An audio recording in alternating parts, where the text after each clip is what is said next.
আর যে ব্যক্তি কর্জ ফেরত না দিয়ে মরে যাবে, মানুষের পাওনা না দিয়ে মরে যাবে,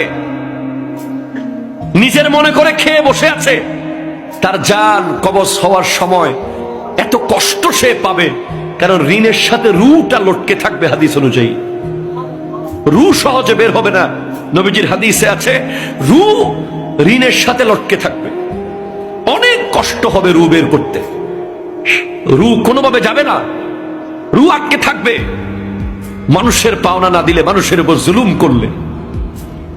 আমরা তো আলহামদুলিল্লাহ নিশ্চিত মনে দোকান থেকে বাজার করি, নেন যা লাগে আপনি টাকা নেন, অসুবিধা নাই, আপনার সাথে দেখা কালকে হচ্ছে।